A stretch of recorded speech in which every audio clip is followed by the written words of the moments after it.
You may need to look back at the JSP code presented in the previous lesson.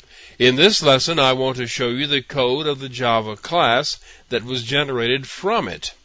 If you know the kind of code that gets generated, it should make it easier for you to decide where and how to put things in the JSP code.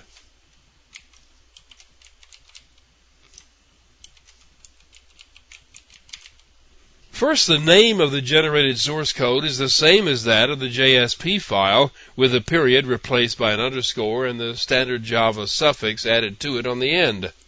Now, the code is generated into a basic template format with your code inserted in the appropriate places. The generated class is a member of the package org Apache JSP. The name of the package is determined by the code generator, and it's generating the code for its own use, so it can name it whatever it likes. Now, these first three import statements are always the same. These three packages, along with the standard Java lang package, are always imported. In the code of main page, the import attribute specified the importation of the vector class, so the fourth line was added here. This class extends the HTTP JSP base class.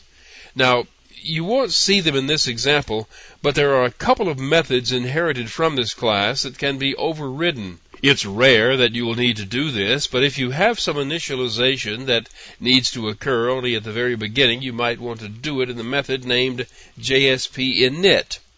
You could need to establish a link with a database, for example. The JSP init method is called only once when the object is instantiated, but before any connection has been made to the page. Also, you may want to override the JSP destroy method to release any resources that you're holding, such as an open database.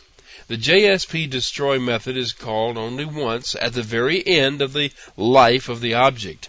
Now, these methods are not used very often, but they are there if you need them. The first thing in the class are your declaratives. In the main page JSP file, there were two methods and a reference to a vector object. Nothing is done to this code, it's just inserted just as it was written. Now, this vector object is part of the standard template. It holds a list of dependencies of this class and is returned from a call to getDependents. Here is the main generation method.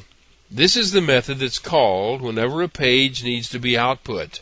The two arguments passed to this method are the request and response objects.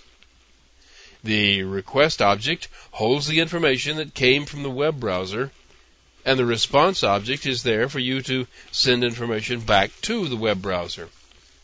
This method is capable of throwing an exception, so there are exceptions defined as being thrown from this method. Here is where the other reference to implicit objects are defined. Notice they are all local to this method, which means you can't use them in methods of your own in the declaratives unless you pass them to those methods. Also notice that they are all set to null, so none of these objects exist yet. This is where the implicit objects are created inside the try block. All of the code in this method is inside a try block because so much of it can throw exceptions. Anyway, after this first block of code has finished executing, either the implicit objects exist or an exception has been thrown. Next come the output statements.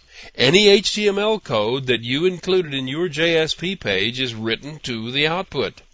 Your scriptlet Java code is also included here. The calls to the write method output the HTML code from the original page, and the Java code is inserted here to output code in the same stream.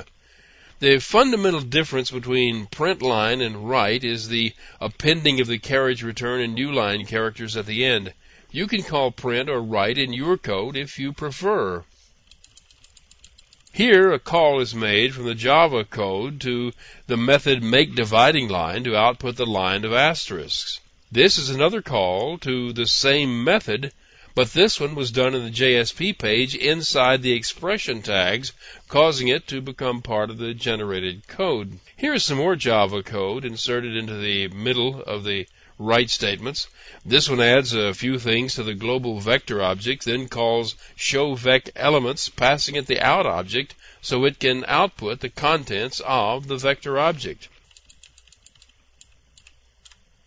And that's about all. If the calls to println or write throw an exception, it'll be caught and handled at the bottom of the catch block here. This is the default code for handling it by displaying the default error page.